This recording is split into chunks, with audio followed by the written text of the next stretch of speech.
Sure. Side pocket has a water bottle in it. I'm not sure what side it's on.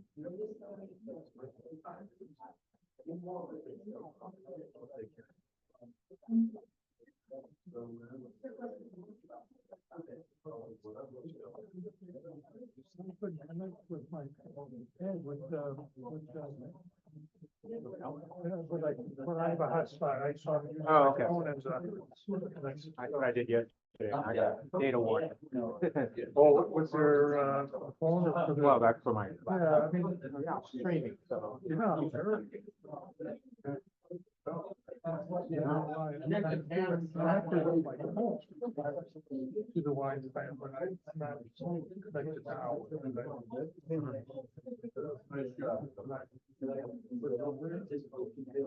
Do I get it? I'm using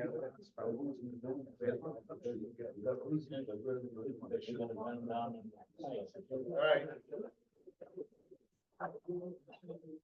Good afternoon.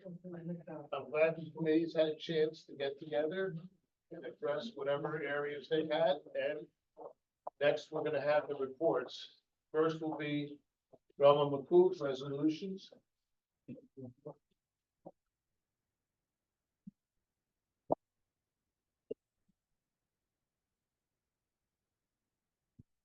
Came up with one.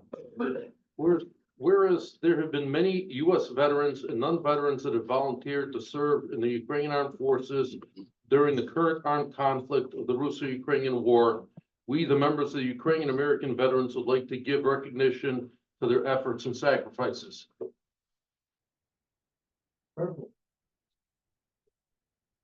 I make a motion to adopt the resolution. Second? Any discussion? All in favor? Aye. Anyone opposed? Well, the resolution passes. Thank you, Alvin. Next is the finance and auditing. So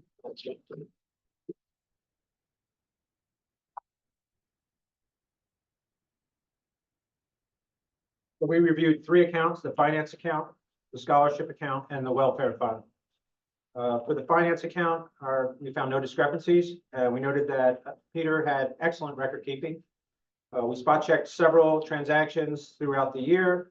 We reviewed the first quarter, second quarter, third quarter statements. They all matched. The finances that we reviewed included the publicity account, so we reviewed that as well. And we also reviewed the tax filings, not the actual tax filings, but the tax statements that were prepared for the account. In short, everything looked great. There were no discrepancies. For the scholarship fund, again, there were no discrepancies. The balances matched. One thing we did note is that the records were fairly disorganized. So our recommendation is that Nick would take some time, emulate what the finance officer and the welfare fund are doing, create a binder, organize everything chronologically, put all the statements in there, and make it easier for us to review things, because we don't have a lot of time to go through and try to reorganize everything. We also noted that he did not bring the checkbook, so we were unable to validate that the checkbook matched what his statement said. Oh, I know, shocking. One other discrepancy we noticed, he didn't have any statements for the CDs. It's sort of unusual in my experience that you would get a bank statement that has checking and savings, but doesn't include the CDs since they're all from the same account. So the statements that he did had were ad hoc printouts that were gotten from the bank. I don't know why that is. In short, though, there were no discrepancies that we noticed. The welfare fund, again, there were no discrepancies. And again, excellent bookkeeping. Again, so for our welfare officer or scholarship officer, I think these are records that you should emulate. We did note there were 2 unusual expenditures, which we've already discussed at great length today. 2 for $4,500 each for the gap analysis.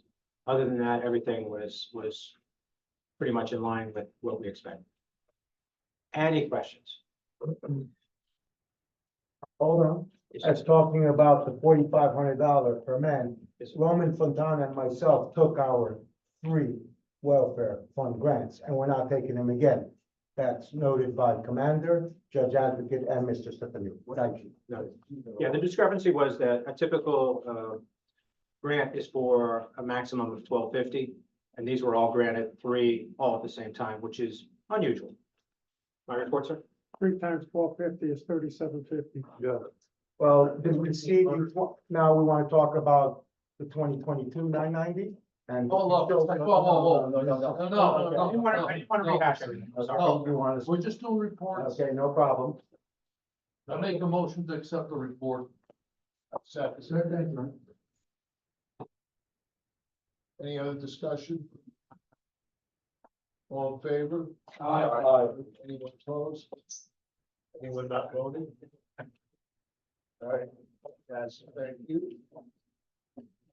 Next, we have the welfare law. Oh, no, that was part of the audit. Election committee. Oh. Is that the last report? That should be the No. last report, and then we vote on the. Oh. All right, I can do that last. Thank you. Publications.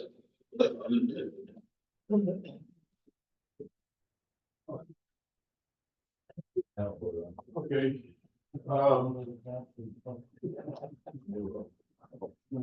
We held our meeting. Joining me were John Clem, Michael Dobransky, Markian Slav.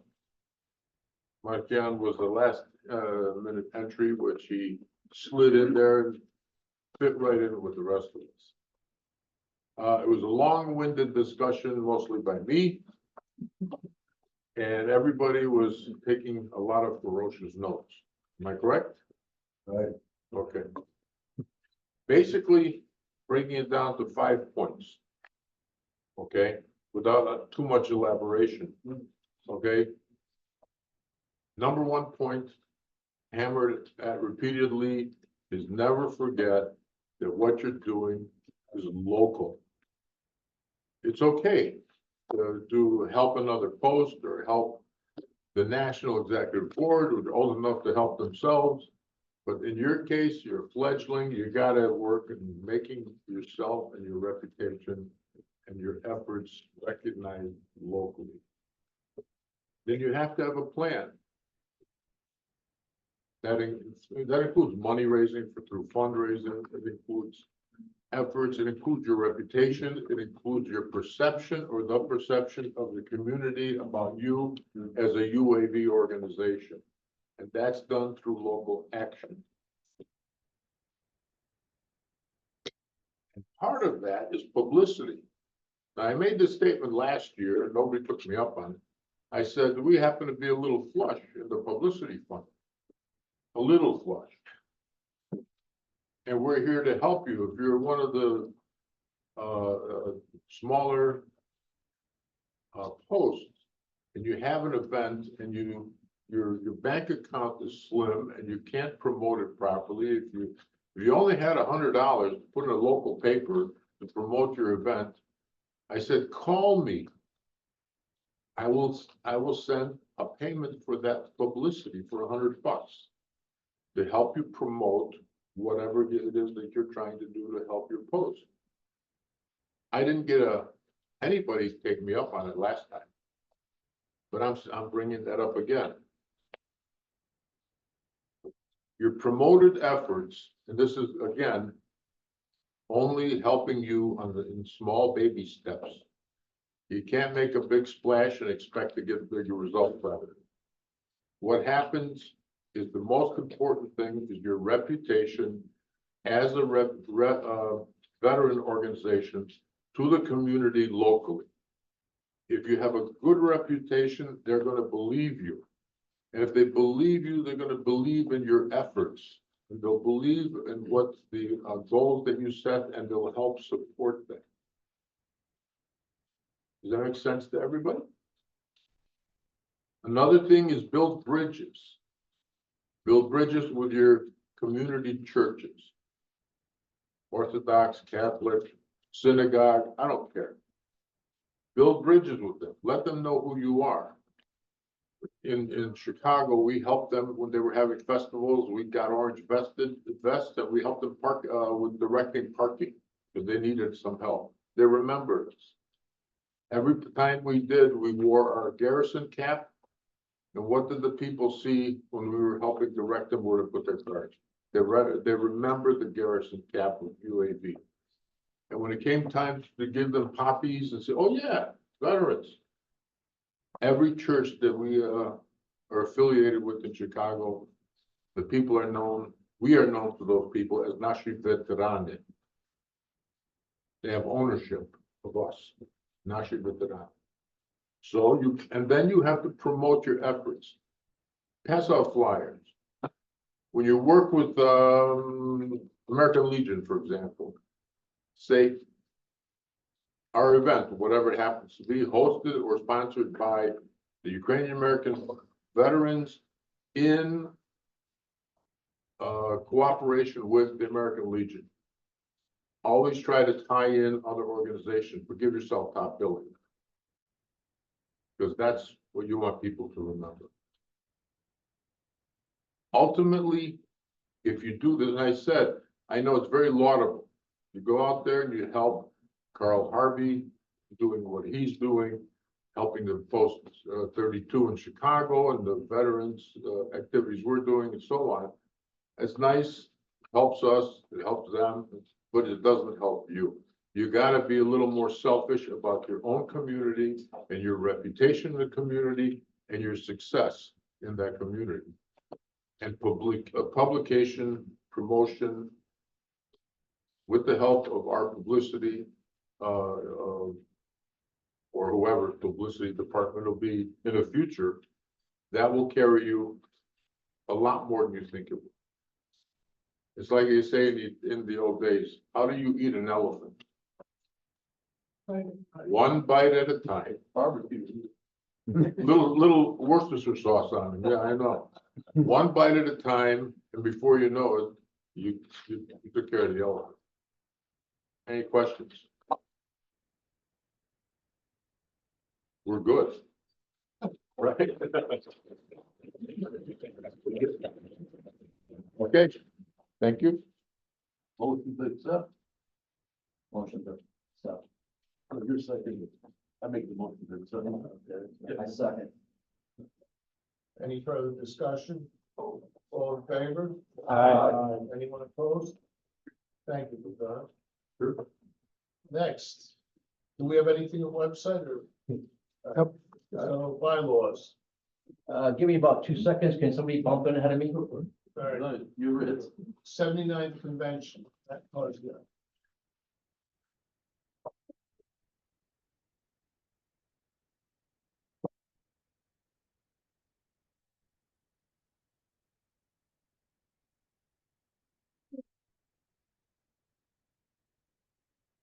So UAV Post 42 of Lehigh Valley is requesting that we be officially designated as the host post for the 79th convention next year. It's our 20th anniversary of the existence of our post, and we hope to make it a really nice affair.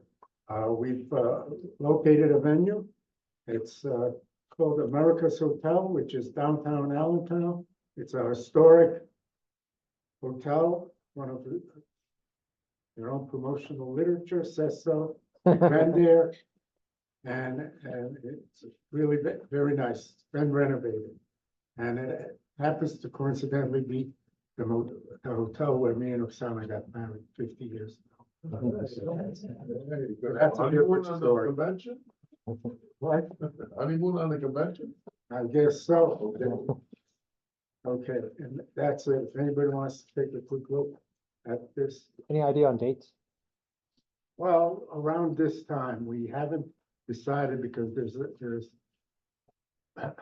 there's a hockey arena across the street from the hotel, and they have a lot of venue things going on. We want to try and avoid having the same date, so we'll be meeting once we know if we got the approval. So I'd like somebody to make a motion to approve us as the host post. I make a motion, we approve you. I'll second. Any further discussion? All in favor of post 42 being the host post at 79th convention? Aye. Aye. Anyone opposed? There you go. This Congratulations. is my report. Thank you. And we'll see you in Allentown. They have some good, they have right next door in Bethlehem, they have a nice gambling venue, so the ladies have already approved this, so they're all gonna be going there.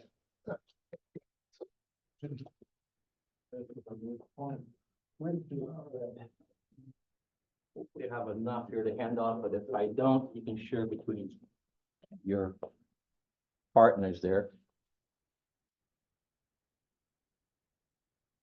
The bylaws committee met in attendance with myself, the advocate, Margaret Skinsky, and let me say, we know it's each packet has to.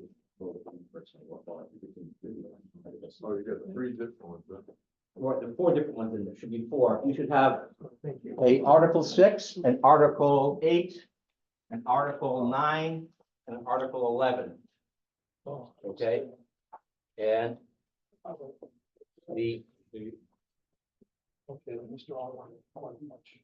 and let me know if you don't have the complete ones, okay? How many pieces are there? Four. There are four separate sheets, or four separate staple packets to one individual.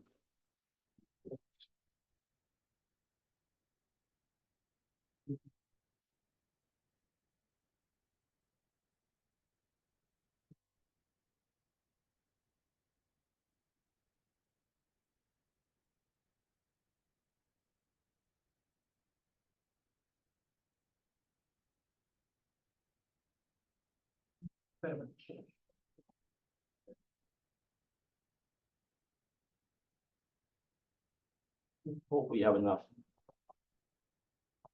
The bylaws committee, these proposals were submitted in advance, 60 days in advance. Hey, Joe, can we get one over here, one packet? No. Apparently not. I'll get you some of them here. I don't have a I'm not even sure that this is. complete set. Okay, there are four pieces. I'll just listen to four. Eight.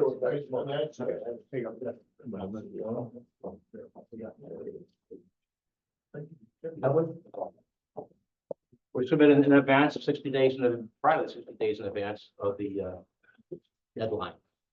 And they deal with modification to the definition of a Ukrainian veteran, as well as providing additional guidance regarding activation, inactivation, and disposition of post funds and records, as well as tightening up on the way amendments and proposals amendments are made in the Constitution. So what I'd like to do is go over the first one with you, which is Article 6, Section 1 of the Constitution. Does everybody have that copy in front of them? Yeah. Okay. All right. What, do you have it? Who doesn't have it? We have one. The one copy between you? Yeah. Yeah, if you could share it. I'm sorry? Sorry. Okay. What this proposes is to amend our definition of what a Ukrainian American veteran is by allowing anyone, any U.S. veteran, he has to be a U.S. veteran that's fought in Ukraine, in the Ukrainian Armed Forces, or the Ukrainian Defense Intelligence Service, or if he fought as a hospitality, to be eligible for full membership in the Ukrainian American Veterans. And the rationale behind that is you and I, well, first of all, let me go ask this question.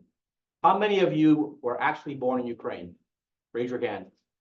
1, 2, 3, 4, 5, right? Yaro, you were born in Ukraine? I didn't hear all the. How many were you born in Ukraine? I was born in Ukraine. Five individuals out of all of you here, all right? Those 5 individuals are really Ukrainians, okay? And they're Ukrainian American veterans. We are Ukrainian American, or I should say, we are Ukrainians by default, by genetics, okay? These guys that went over and fought in Ukraine, to me, are more Ukrainian than we are, because they went over there and they were ready to give their blood, life, and treasure for Ukraine. So in my opinion, these guys, these veterans, US veterans, should be authorized to become Ukrainian American veterans, in my opinion. What I am looking for you all is to approve this proposal to admit those veterans into our organization, because look around, we're getting smaller. Right now, there are approximately 92 US veterans that were killed in Ukraine, fighting for Ukraine. There's over probably 1,000 plus US American veterans that are fighting right now in probably the foreign legions or some aspect of the Ukrainian armed forces. It would be a tragedy if these veterans came back and we denied them membership in our organization, because they may or may not join our organization, but they should be allowed to come in and have the ability to join us.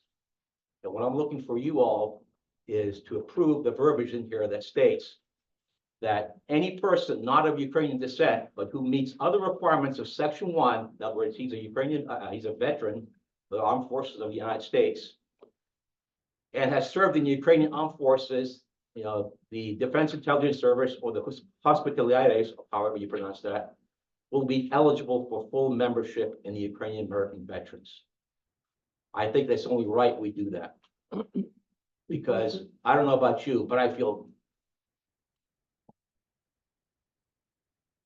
Yeah. Wouldn't he be a veteran in the Ukrainian? No, he has to be a US veteran that went over there to fight in Ukraine. Well, if he's in the Ukrainian army. He's a Ukrainian veteran, technically, yes. So he would be a Ukrainian veteran. He's an American veteran fighting for Ukraine. Oh, All we're saying is we're allowing him into the Ukrainian American Veterans Association. Can you clarify defense? is he a guy that served in the American, Hey, Nick, what it is we have two columns that you have to, first column is that you have to be a United States veteran. We're not changing that. The second column says you're either from Ukraine, of Ukrainian descent, or you married someone from Ukrainian descent. We're adding a fourth, that you fought for Ukraine. That's the only addition. You still have to be a US veteran, but you have had to fight for Ukraine.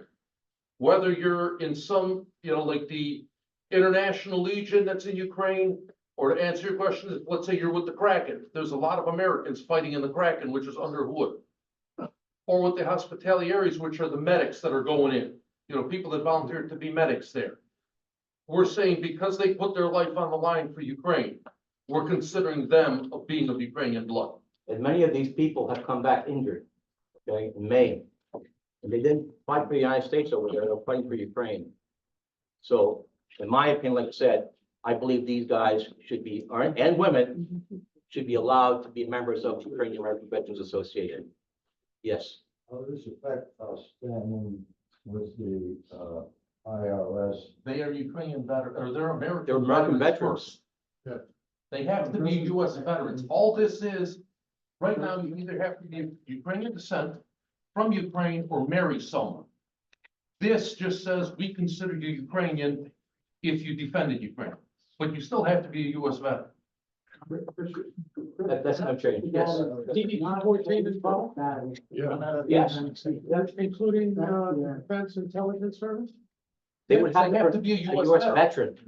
It's gonna be a US veteran that's fought in Ukraine With the DD 214, with a, as part of the yeah. registration. He would have to have a DD 214 or something of that nature that says he's a US veteran. Can you expound on Defense Intelligence Service?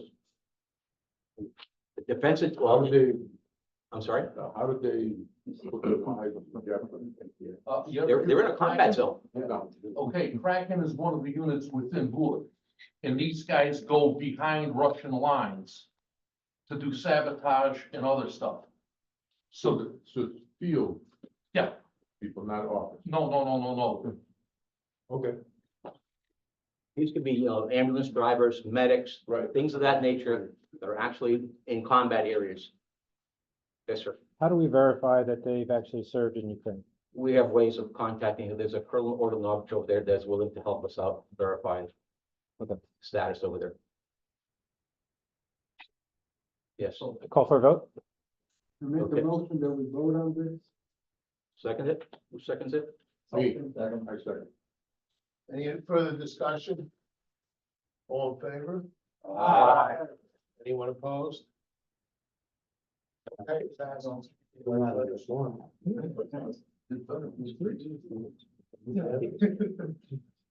The next motion is, or next article is, Article 8 in the bylaws. And this basically deals with tightening up on, the verbiage on disposition of funds, basically in historical records.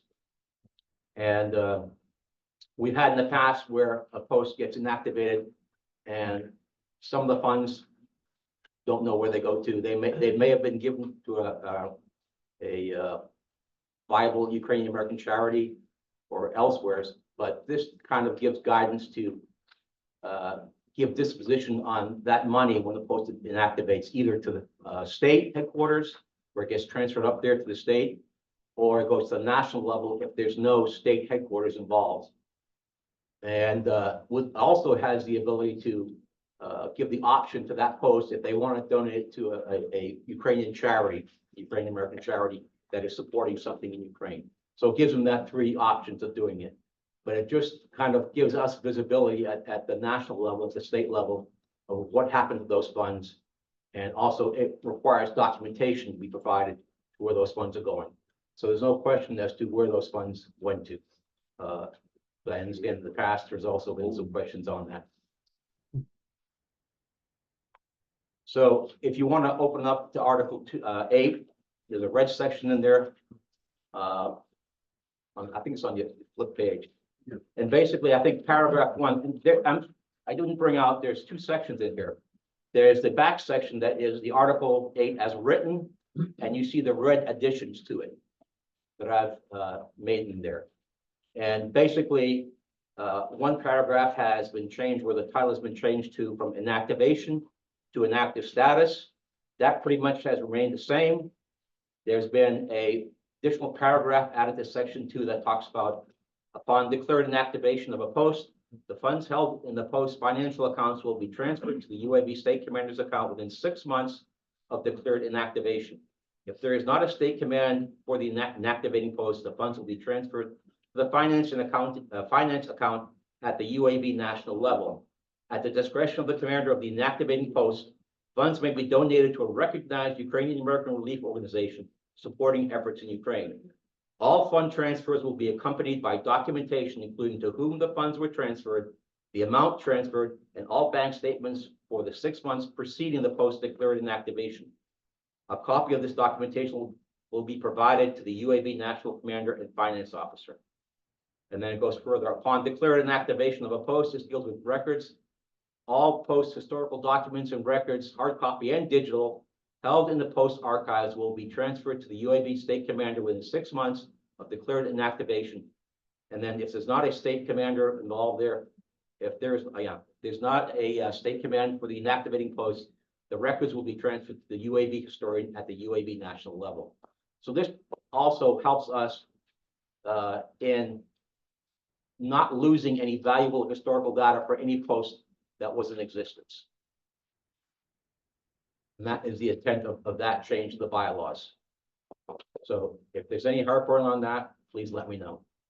Yes. Since it takes 2 years to close a post, we only ask for 6 months of financial records. Shouldn't that be longer? Say maybe 2 years and 6 months? Is we probably change that if necessary. I don't know. I mean, what's the consensus? We need more than 2 years or more than 6 months? Or 6 I months? mean, if the post has been inactive for 2 years and you get the last 6 months, what happened the previous 18 months? I mean, that's. Well, it's upon declared inactivation. So if you're saying I'm going to inactivate my post, okay, then 6 months, at that point in time, 6 months prior to that, if you're thinking about that, you need to start looking at, providing that documentation. So there'll be like an even accountability and track of that. Does that make sense? Or if not, tell me. I think it should be longer. Yes, sir. Grammar check, line 3, Okay. should say when fewer than 5, not less. Fewer. Grammar check. Line 3. Is it on the front page or where? On the back, page 4. Section 2, Well, that's the way the Sub A. document is written correctly right now. That's true inactive status. Okay, Let's fix the grammar anyway. all right, go ahead. When fewer than 5 members. Okay. We'll do that.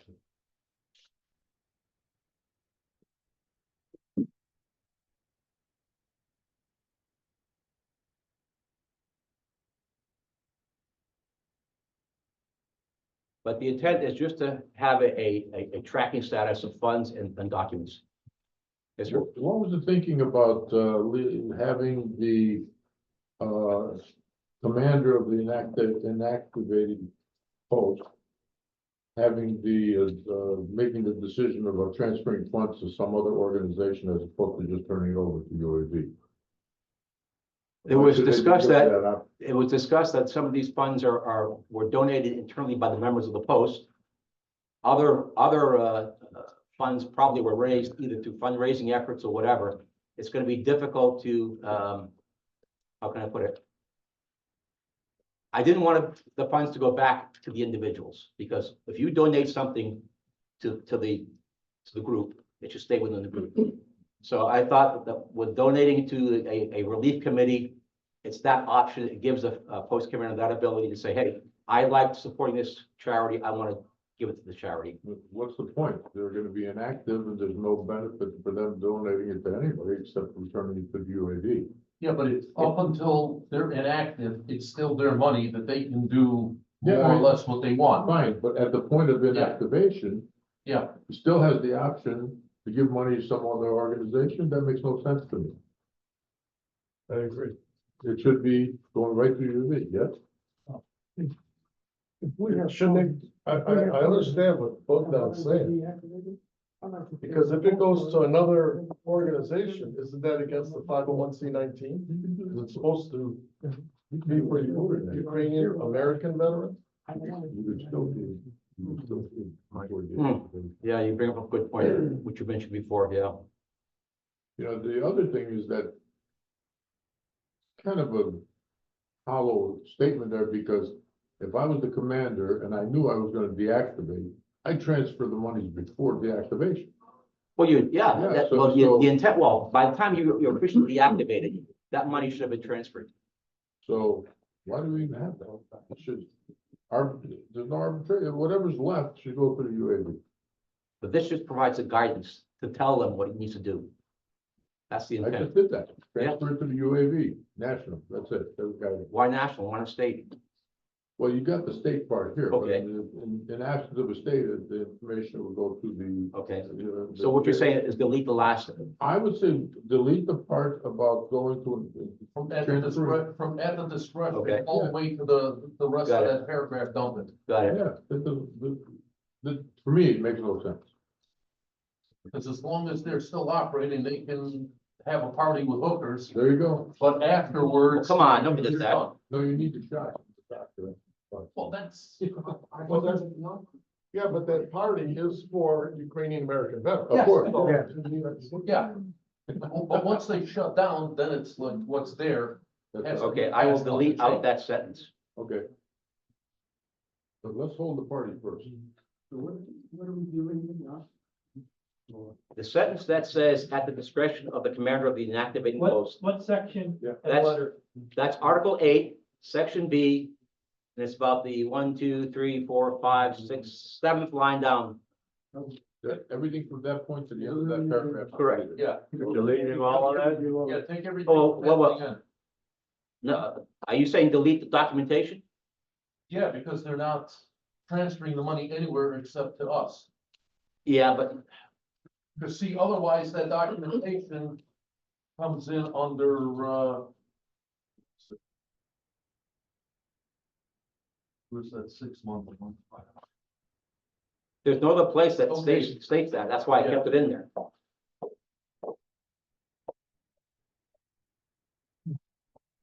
Take it to just where it says and all bank statements. From the and, between at the discretion and the and, dump that and then go all bank statements for the last 6 months. Cause this way here, they're inactive, they cut all the money and give us 6 months worth of, Bank bank statements. statements. Yeah, so it says all fund transfer will be accompanied by documentation including, No, because they're not transferring funds, they're just giving us the funds. That's a transfer. they're still transferring. And you want that paperwork that says, Yeah, Okay. makes sense to me. so all fund transfers will be accompanied by documentation including to whom the funds were transferred, national headquarters or the state. No bank statements. And all bank statements for 6 months preceding the post declared activation. Okay. And then a copy of the copy will go with the bank statements. Makes sense to me. Do they have a choice between the state and the national? Sorry, Well, I think they it have should a go in state- priority of state first and then national. some states don't have it. Right. Then it goes. Then it goes directly to national, No. goes directly to national then. Okay. Okay, And you're taking out the sentence at the discretion of the commander. Correct. Funds may be donated to recognized. correct. No problem. And again, the sole purpose is to keep track of funds and keep track of documentation so that nothing gets lost in the future. Makes sense to me. So is there a motion to approve? So move. Seconds it? Second. Any further discussion? All in favor? Aye. Anyone opposed? Congratulations. The final Two two, for two, dude. I'm sorry, 2 for 2. wait to hear the next one. The final two changes is regarding Article 9 in the bylaws and Article 11 in the Constitution. And the main change here is to tighten up the verbiage between both sections because there's an inconsistency. One section calls for 2/3 vote for an amendment coming out of the bylaws. In another section, it calls for a simple majority. And I think we need to have the same for both sections. It makes voting a lot easier and less complicated. And there are some minor changes. So if you open up both pages, you'll see the actual bylaws as they're written, in Constitution as they're written in black, and the proposed change in blue. So if you read down that and you look across to the new changes, you'll see how they've been adjusted. Each paragraph from in the new Constitution and bylaws, the section titles are the same, with the exception of one says bylaws and one says Constitution. And the verbiage is almost identical. And one paragraph was deleted and under the bylaws that was voting because it's addressed in the amendment coming out of the bylaws committee. So take time, read that well. And then if you agree with that, fine. If you don't, fine also, but the intent is to make sure both sections of the bylaws and the Constitution read the same, and there's not any type of inconsistency between both.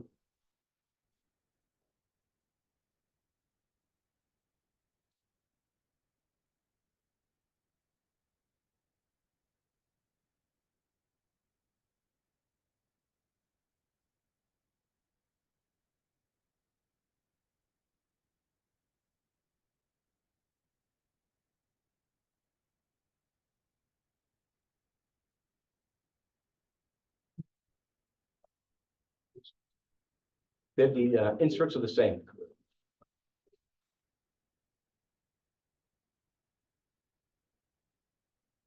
Like I said, the whole intent is to tighten up and make sure that both sections read the same, so that, when you have a question, whether it's constitutional or the bylaws regarding voting and proposals and amendments, it's uniform.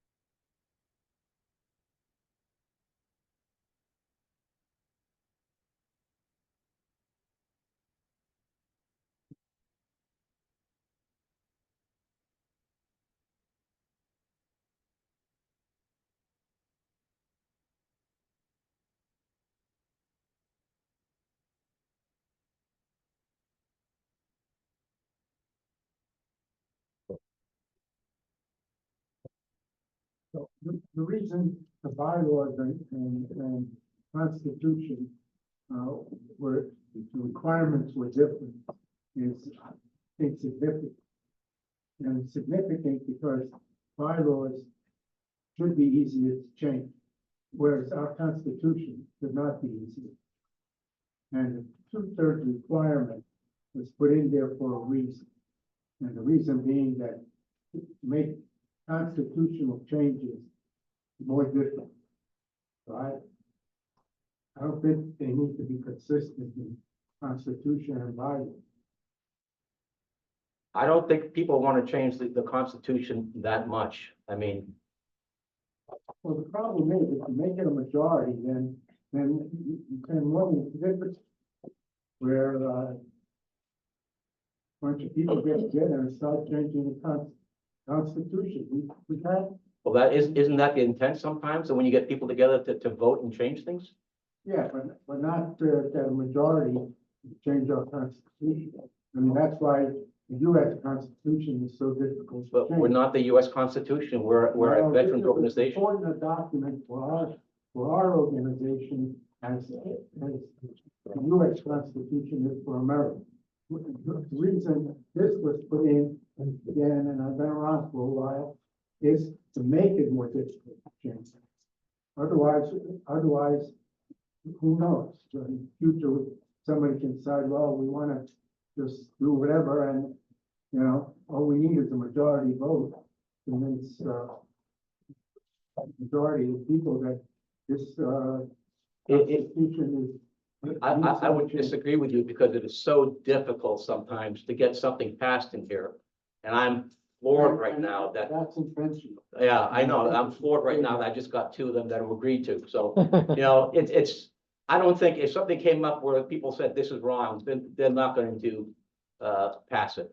I would feel you have a hard time getting people to vote for something like that.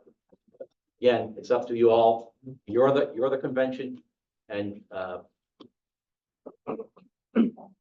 you can vote by either proposal as far as Article 9, the bylaws, if you want to. Yes. So just to make sure that I understand what the actual change is, as I read this, we're changing it from the requirement of a 2/3 majority vote to a simple majority. Simple That's majority. really the only, that's really the And gist. there's some title changes in there to make both paragraphs and both sides read the same.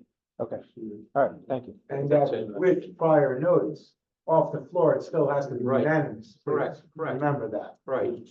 So you can't change the Constitution by, you know, just saying that they'll all get together today and decide to change That's it. right. It's gonna You still go have to through do by the 60-day rule. 60-day rule, correct.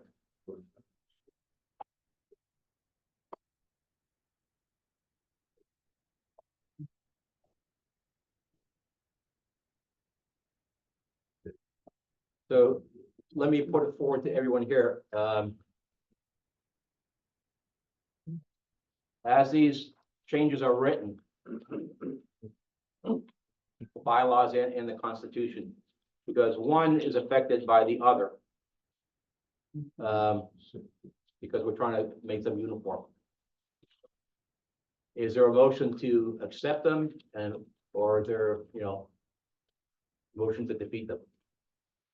I'd say take them individually, first the one that's for the bylaws and then for the one that's for the Constitution. So the way the bylaws are written. Okay, Because the first one's bylaws, the second one's Constitution. all right. So the vote on the bylaws, the way the bylaws are written. Is there a motion to accept the bylaws or is I move that we accept the change as written. there a second? All in favor? Opposed? I made the motion, but I didn't mean I was in Oh, favor of okay, it. all right. No problem. I just want to move things along. Okay, all right. Passes. It passes unanimously. Yep. That's for the Not bylaws. unanimous. No, a simple majority. Yeah, but that's just for the bylaws. For the bylaws, Constitution. right. Next change is on the Constitution. Is there a motion? Move this to a vote? Yes, no? Move that we Vote on it, vote on it, yeah, Second. that's written. all right? All, yeah. All opposed? Okay. So how many opposed again? 1, 2, 3, 4, 5, 6, 7, 8, 9, 10, 11. 12. Okay. All right, so that 12 out of, how many people you have here? Total for delegates? 30. Hold on. How many total the movement do you have right now? Yeah, let's. Mr. Chairman, recommend a roll call vote. Second. You need 2/3 to pass, it. You don't have it, you got 12 against. That's true. That is true. That is true. So the motion is defeated. Thank you, gentlemen. Appreciate the time and effort. This one passed, the bylaws. Yeah.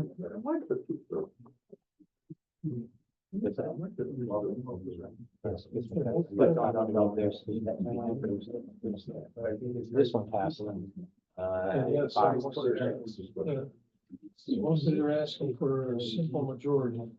2/3. So Constitution still looks 2/3, 19, bylaws, 21, Yes. Delegates. Yeah.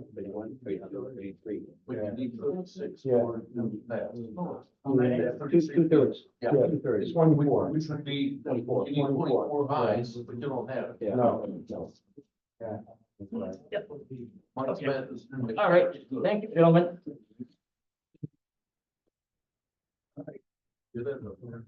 Basically, that ends. Oh, election.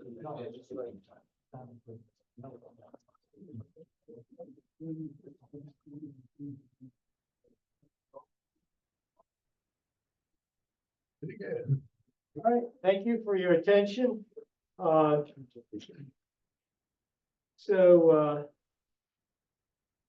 This is the report of the nominating committee. To be brief, all of the current members of the National Executive Board have been polled, whether they want to stay or leave. And we have 3 offices that need to be filled.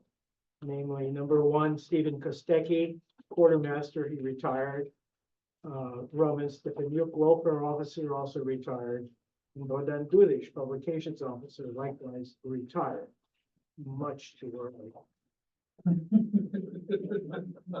We do have, Can I make a quick interruption here? yes, Mr. Volk, you had a motion you wanted to address on the floor regarding financial documentation amounts? that was already. That was already voted on. Okay, That's for next time. yes, okay. All right, got it. Thank you. So just to return to it, we have 3 offices to fill. We have nominated people for quartermaster and for welfare officer.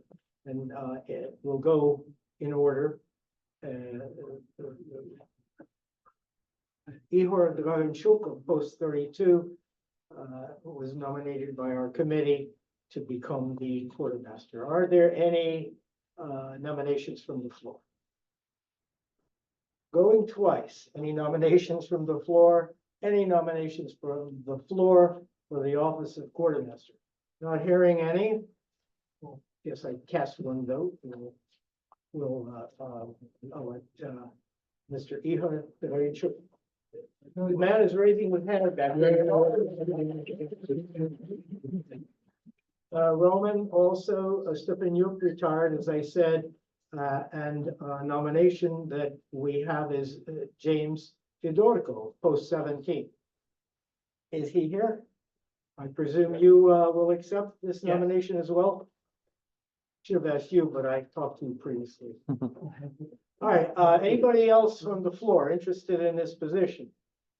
It pays well. Any other nominations from the floor for the position of welfare officer? Any other nominations? Not so. One vote is being cast by the nominating committee for the new welfare officer, James Fidorko.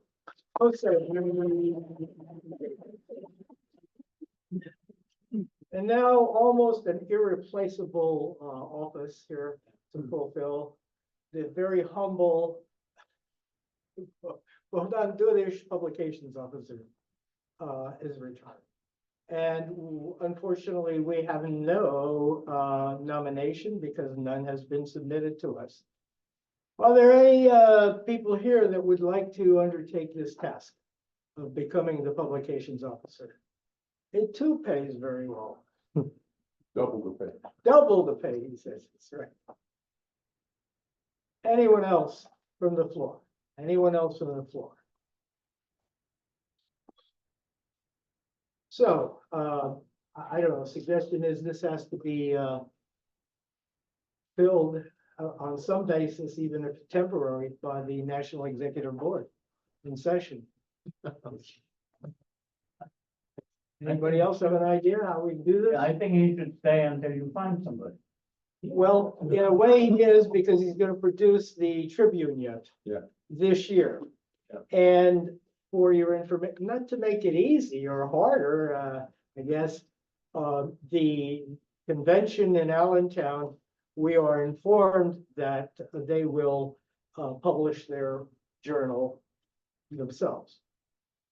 Okay, so we're not gonna put this off, but I think the board will have to act in some way. I suggest we try to get Roman Zevich, Andriy Zevich, because it's like Roma. Okay, well, this is the kind of a thing that the board would have to do. That person is not here. And we can't drop these people, you know, not maybe in the military, but not. Okay. Where is Anthony? He was here yesterday. He was here, he just came for breakfast. And he left. Okay. So I'll tell him that I put his name in. And his wife will help. For consideration, anyway. Yes, he can't- he's been here weekly. So, all right, that's the plan.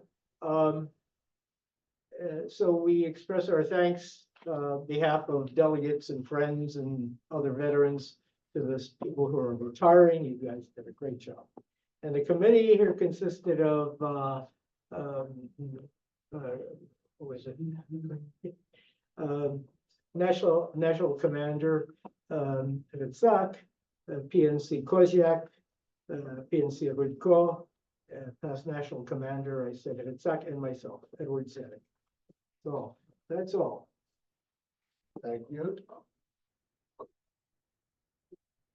You can vote on it? No, we didn't need to vote.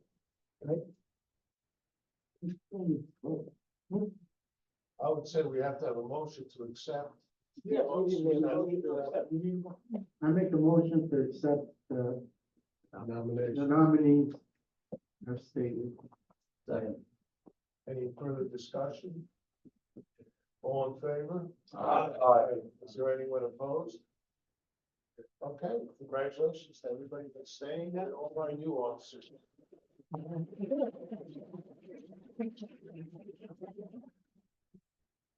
So at this point, unless there's any more business that needs to be conducted by the convention,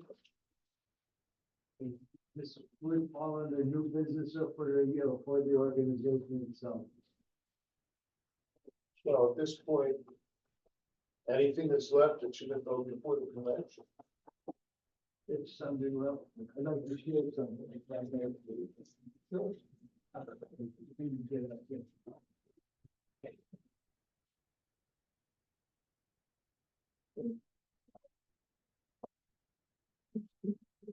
Michael, while he's making his way up there, I'd like to recommend that in view of their long-term service, a formal letter of appreciation be sent out to those three people. We all did 10 years plus. Yes. All right, we'll take that up with the national. I won't make a motion because my luck is, I'm getting 0.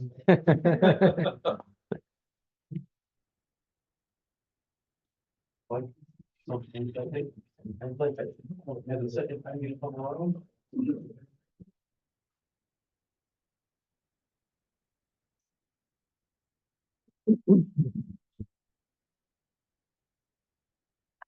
Good afternoon, everybody. My name is Eeyore Dragonchuk. If you haven't heard by now, I'll speak up. The reason why I'm up here is that we've noticed in our unit, there's been a kind of a problem, if you will.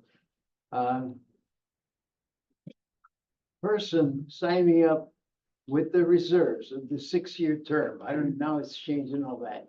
6-year term was required, signed. He was required to serve 6-month active duty, and then the balance and is, the regular for the next 5.5 years. It almost always happened that the man was discharged after serving 4.5 months, 5 months, whatever, not the full 6 months of active duty that he signed for, and the government insisted that he or she signed. Well, it turns out that if a person is discharged from active duty after the shorter term, loses all benefits from the VA, he can get absolutely nothing. We've had several men that are basically destitute. They can't get anything, but they did put in their 6 years. Why I'm saying this to you here is that I feel that the posts that are close to Washington, D.C. approach the politicians and get them moving, because it isn't fair. The man put in his 6 years. He did not burn away after 4.5 months because he didn't want to serve the full 6 months. He left because they told him to get out. And he left not knowing that he's going to be deprived of any possible benefits. That time is training time, and that doesn't count for making you designated a veteran. It's non-training time that counts. That first 6 months is primarily training time, so it doesn't designate you anyway. So the man still got deprived. There we go. But he was still a 6-year veteran. He put in his 6 years. He attended the meetings, the annual drill, whatever. He's entitled. He should be entitled, but he's not. He or she. According to the law. This is So there you go. That's where we should change the law. what you is addressing is an individual who is joined the Naval Reserves, or the Navy Reserve. He put in his basic training. He got his 4 months training credit for doing his time. Unfortunately, it's uncharacterized. Then he proceeds, released from basic training AIT, he goes to his reserve unit. He puts in his time over the 6-year period, but gets very few points for that. And those points are then carried over to the DD 214 on top of his basic training. So this individual who served basic training and put in his 6 years as a naval reservist has only 5 years and 13 days. Short by, he has to have 6 months net active service to be VA eligible. So he falls short by 17 days. Yeah, but if you read the VA law, it's 6 months of active service, not in training. No. They changed No. that? When you're in training, basic training AIT, you're on active duty. Absolutely right. And the National Guard is a little bit similar, but you get more points from the National Guard because one weekend drill counts for four points. So somebody who completes their 6-year obligation in the National Guard and basic training will automatically have more than 6 months and is VA eligible, but a reservist will not.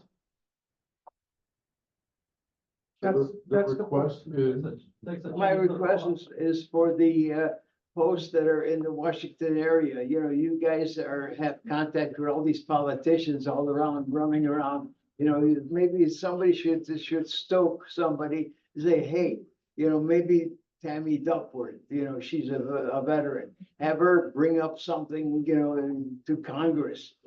Just, We spent billions of dollars in overseas circumcising Bangladesh kids or whatever the hell it is, you know?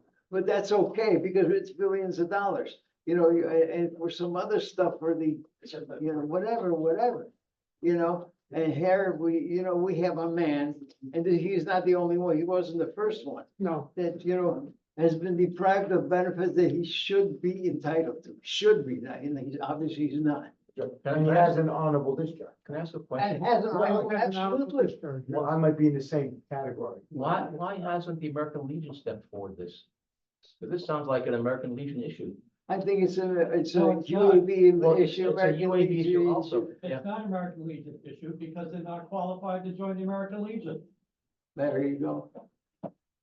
He's not. Because their reservists aren't Correct. qualified. Correct. Wow. You're not a veteran, you do 6 years in the Guard and Reserve. Just like Roman said. Not according to that. Wow. The only exception is if you're mobilized and deployed. That's the exception. It's here. It's a loophole. You need that full. So this is a big issue. It's not really, I'm glad you brought it up, but we can't resolve it here today. Oh, I don't expect you. I just was hoping that somebody would at least, you know, hear me and think about it. Yeah, that's more talk to your local politicians. You Because know the what? guys in DC, they're gonna have trouble getting an appointment with my representative, because he doesn't wanna talk to them, because they're not his constituents. I I can understand. talk to my guy. I understand. But if I talk to my guy, you talk to your guy, he talks to his guy, everybody talks to their guy. Hey, we can get the ball rolling. I can believe that we can do it. You know, or if we can die trying, you know, so far, you know, talking about it and just sitting there on your lap, on your hands, isn't gonna get it always done. Boy, this is the first time I ever spoke up like that, huh? Good job, good job. That's all I can say. Okay. Thank you. Thank you.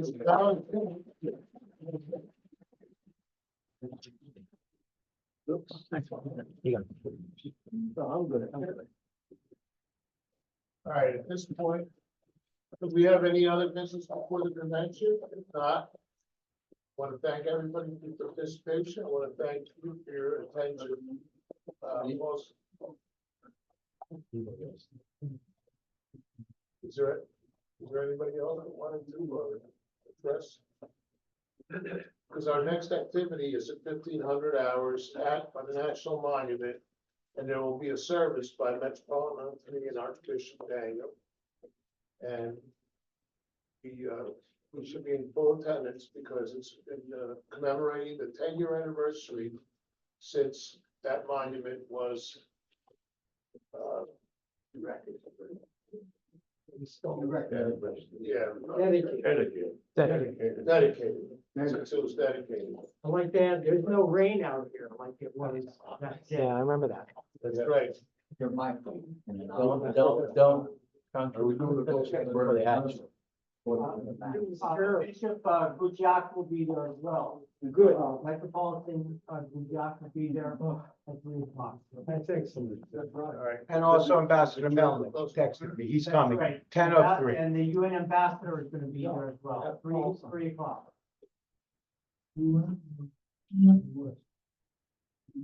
All right, we're gonna ask Matt Robuski to place for Catholic, please uncover.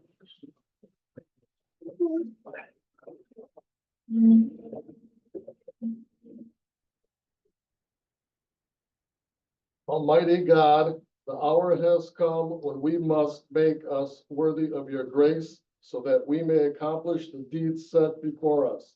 Protect us, O Lord of mercy, so that we may return again to deliberate and fulfill the sacred cause of democracy, justice, and freedom. We commit ourselves to your care and keeping now and forevermore. Amen. Thank you. Cover. Please place the flag. Present arms.